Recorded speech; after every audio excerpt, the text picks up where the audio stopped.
I'm sure we've all faced a situation that we just can't get our heads around, can't make sense of, or can't find a solution to, or way around, or pathway forward from. I mean, the brain feels like it's doing overtime, the cogs are spinning and spinning, but no, the solution we find, that it finds, our brain, our mind, is still not quite right. Like an equation that we just can't solve, but we know there is a solution if we could only solve it.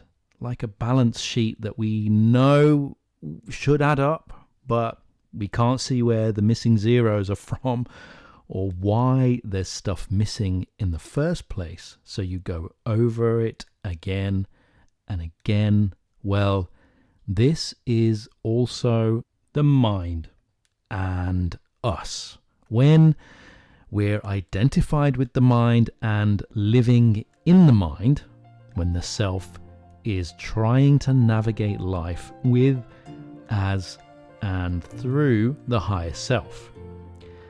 And it's a rather difficult situation to be in. And this is the subject of this week's episode of the Higher Self Dialogues with me, your host, Anton Jarrett. The mind. Whilst the non-identification with it is a whole journey of transformation in itself, such that some of the ways that I'll talk about it today just won't make sense to some people, especially if the sense of not being the mind, of not being one's mind, if that sense hasn't developed yet.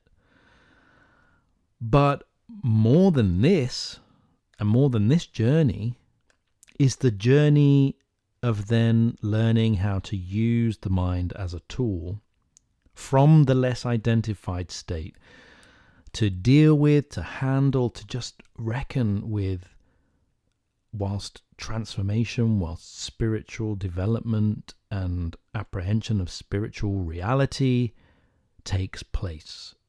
And that is a whole other journey of challenging proportions, which, as ever, there is much to say about. And I'm sure that I'll get to say more about this over time.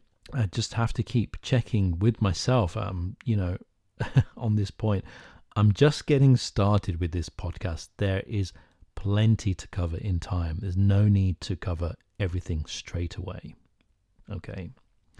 Note to self. By the way, I'm coming at this topic as someone who has been very mind-oriented, very mind-biased. I've tended to have lived more and more from the mind than the heart, and I might say that it's been my habit, my go-to, my default operating mode, to put it another way. So for me, the struggle with the mind is a real challenge about which I have lots of experience. Okay, well, talking about this subject, now I know that there's a ton of spiritual ideas about what the mind is, but for me, I think of it in a very simple way, that it's a thinking tool. Or rather, a bit better, a little machine. And this little machine is great at sorting stuff. It's like this big sorting apparatus at the post office, at those sorting stations, sorting all the letters. The mind takes in sensory input from experience and sorts it, puts it in little boxes that it creates or that it has created, depending on if it recognizes something. And it's really good at binaries. Is it this, or is it that? Right, okay, put it in that box. And if it can't be put in a box, it starts to break down a little bit. You can imagine steam starting to build and it starts shuddering and vibrating. It won't fit in a box. Okay, let's create a new box. Temporary relief.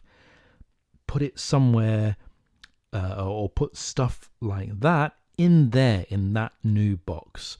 And phew, what a relief. Just keep sorting and carry on. Sort, sort, sort, all day, all night. This is what the mind does. I know this is an oversimplification, but you get the point. The other thing about this machine is it never turns off, and it's very insistent, especially in mind-driven people like me. It's first in the queue of dealing with experience. It pushes itself right to the front of the queue and it says, right, let me deal with this. I'll be right back. I just need to put this in a box and then you can have a look at it. And it snatches everything right at the letterbox, even before it's entered the house. Now, this is all well and good, but when it comes to spiritual experience, to totally non-physical experience, it causes a problem. First, the sorting machine, it's full of these little boxes that's been created, that have been created on the basis of physical impressions. So the mind is perfectly geared towards sorting physical experiences in the physical world.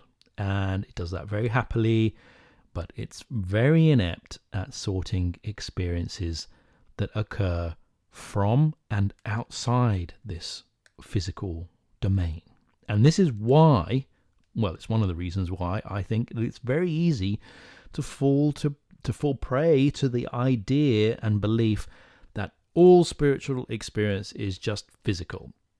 It's because the experience is being put in physical boxes by the mind. But there's a deeper problem. And the deeper problem is when, after living a long time, or, a good number of years, well, we inadvertently and without much awareness identify with the machine itself. And whilst our being is changing and opening up to higher self and experience, well, the mind doesn't understand.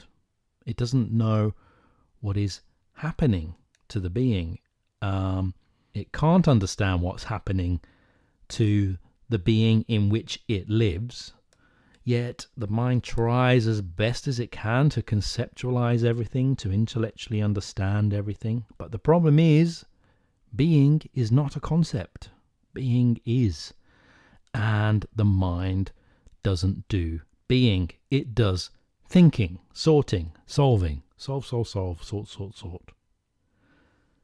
The mind has its own being, but even this, it tries to conceptualize. It starts getting caught up in philosophies and questions and analyses and objections. But what about and so on. The activity of the mind kind of takes over, steals the limelight from being, and this strange but totally understandable thing happens is that the being of the mind becomes the being of the being. We totally identify with being that little machine, and we kind of put all our eggs in that basket, and we think, this is us. We think, therefore we are. And for a time, but not, for the rest of the being's life, hopefully, it's like the mind steals the mic of the show and it's now singing the song, and it's all about that. And usually what happens when the mind can't come up with an answer or a solution, it creates a temporary box to put stuff in, and then everything just gets shoved in that automatically. Okay, let's just put it in there. A little bit like, when you've got a room in your house that you just shove everything in because you can't find where to put it.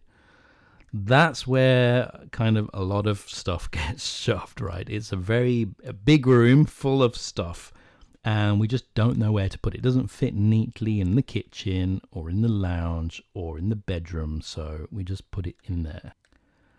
But what is happening here is that reality, the total reality, is being circumscribed and shut down by the mind very efficiently. Now, this is not a bad thing in itself. I think often, it's very important, and it's an inbuilt safety mechanism that helps the immature mind from being flooded with experiences that would overwhelm it. So it's a safety thing. But for the being who is transforming and opening up to higher self, well, the problem is that the mind is overreaching in areas that it's not cut out for or equipped for. And all that rich experience just gets shoved under the stairs, pushed out the way. And there's, I'm sure you can imagine, there's a bit of a problem with that, a bit of an issue. Now, the better, and I would say correct, apparatus or machine for dealing with spiritual experience and higher self experience is this new, shiny, kind of hardly ever used new machine right up on the top floor. And it's kind of just got this cover over it because it's hardly used. And this machine is called intuition. And its primary job is to work with spiritual reality. But no, the mind is kind of leading the show. It doesn't want to stop being used, and it doesn't let intuition do its work. It doesn't work with intuition. And the mind just keeps going and going and going and sorting everything, and even stuff that comes through intuition that, maybe this machine is starting to work up there on the top floor. It's not. It's getting taken by the mind and filtered and put in different boxes. And everything is now either black or white. And the mind keeps trying to assert itself, translating everything that cannot be understood in a binary way into simple categories. But the problem is that the growing being finds these categories less and less useful. It's like wearing clothes that are too small for it. They just don't fit. Things don't add up. And this causes a lot of frustration. But when we're identified with the mind, we say things like, this spiritual stuff doesn't make sense. I don't understand what's going on. I don't understand what's happening to me. What's happening to me doesn't add up. It must be this that's happening. The solution that the mind has come up with, which may and probably is wrong. And we usually refer to one or another idea that we've read in a book or heard online, or that someone who we trust has told us, and we're convinced that they're right and that we're wrong, or that it must be that. But in this case, we've not arrived at reality or a correct apprehension of reality. We've just come up with and settled in a solution from the mind to something that it actually cannot solve. This is the context of the struggle with the mind that I wanted to paint before telling you a little bit about my own experience with this as regards my own opening up to higher self. And this opening up for me is something very expansive, something all-encompassing, and something where everything that I am kind of aware of and having impressions from, and all my knowledge and my feelings and history, they all sort of starts to connect up and join and connect with everything that's happening around. And this pertains to not only experiences within, but experiences outside. So the dots get joined and everything connects, and there's correspondences. And you may have had experience of this yourself, when I would say that this is higher self experience, this experience of greater connection, expansiveness, where the level and kind and nature of these connections grows exponentially. Now, when I'm talking about things connecting and these dots getting joined and things becoming more expansive, it may be that a mental picture is created of this. But this is not what I'm talking about. This picture that's being created, this mental picture, that's the mind trying to make sense of what I'm talking about. And this is what exactly the kind of issue and struggle that I'm talking about, because the reality is not that picture, but the mind tries to create this picture of what it is, and then we kind of can identify with that and go, yeah, this is what is happening. But that's not what is happening. The expansiveness and connection that I'm talking about is not a mental experience alone. It has mental qualities, but they aren't the whole of it. But the mind tries to step in, take control of everything, and start applying different concepts to what is being apprehended. It starts to define things and see patterns of cause and effect, and starts to connect with different ideas and pieces of language and wisdom it can draw on. And you may find yourself or other people can, okay, this is peak experience, or this is flow, and already the mind is kicking in, you see, trying to take over and box the experience in. But this is the thing, it can't get a foothold when being expands so much that it then starts to not work when the mind does this. Usually, especially in the early experience of this development of higher consciousness, the higher consciousness experience is negated by the mind. The mind comes in and shuts everything down and says, yes, it's this, solved. That's what it is, great. And that's it. It kind of, the experience shuts down and gets put in that box. But at some point, this no longer starts to work because the experience just becomes so much that the mind cannot get a foothold. The expansiveness is so great. The connections are so many. The things that the being is opening up to are so much more than the mind can cope with, that the mind becomes like a crashing computer. Imagine you get the blue screen of death, a kernel error. It just can't keep up. And it's as if at some point the spiritual experience of higher self teases the mind, as if to say, you can't catch me. A little bit like, when you grab a ball with a dog and you tease the cat, if you've got a pet, it's just too quick for the pet to catch. It tries to put its paw here, to put its paw there, but it can't do it because at some point there's this tipping point. The higher self's experience is too big to be categorized, and words fail, concepts fall apart, but the experience is still there. It's still real. It's just that the mind can't put it in a box. So the struggle of the mind, and this is how it's been for me, is a struggle, and it's a long frustration because you are in this phase of living with all of this experience and your mind is trying to just understand it, but it can't. And that's really frustrating. It gets so frustrating that you think, I don't want this experience because I can't understand it. And you kind of ignore it and you try to push it away. And we kind of silo ourselves. We put ourselves in that machine in the corner of the house, down near, in the basement. And we put ourselves there. And there's this party going on. But no, we close our ears. We shut ourselves up in the mind and say, if I can't understand it, I'm not going to look at it.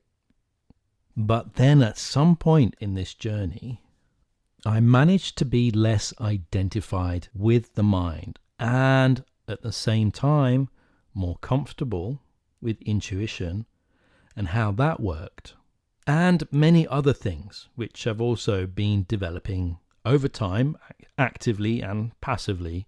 And with all this, I gradually learned to both see within what is happening and find a way to either end or at least lessen this struggle when the experience was expanding, when when higher self is being more and more. And for me, this has been an experience of doing or being in different forms of letting go. I know, such easy words to say, just let go, but in reality, so difficult to do inside. For me, it's this, first of all, it sort of is experienced as in the observation, that something is happening, an aha moment. I'm like, yes, I see what I'm doing. I'm trying to put square pegs in round holes again. Would you look at that? Isn't that a funny old thing? There it goes again, trying to make sense of everything with some very blunt tools. Now, how about what happens if I just put those tools down for a moment, and the mind, with practice, rather than stopping, and rather than it being us trying to stop the mind from working, it works in a different way. And it puts down that which isn't useful and lets be what needs to be let be. And that is intuition. And intuition can do its work of understanding. Well, I guess it all sounds pretty simple when you put it like that. Just let go, let it be, and let intuition take over. But it's not so easy in reality, because this comes on the back of many attempts and encounters with the problem, which is always unique, it's always uniquely yours, and many forms of struggle over many years. The mind has difficulty enough sometimes understanding and sorting the experience of ordinary life, with all of its goings on, its problems, and the relationships that we have with people, how trying they are. The mind tries to make sense of the world as it is, and it is hard enough. Sometimes it cannot do it, even ordinary experience. But then when you add the experience of higher self, of spiritual reality, higher consciousness, its problems and inabilities increase exponentially. It gets really frazzled. But in the calm of letting go and letting intuition take over, and even letting mind take a break for a bit, mind can actually work much better and work with the other machines that we have at our disposal. Not only understanding higher self, life, and experience in a different way, a deeper way, but all life, all experience, including what's going on in the world. And that's the prize that the mind gets at the end of the day, if it can just let go. Well, let me let you go there. Thank you for listening. You have been listening to the Higher Self Dialogues, written and produced by me, Anton Jarrod. I will see you next time.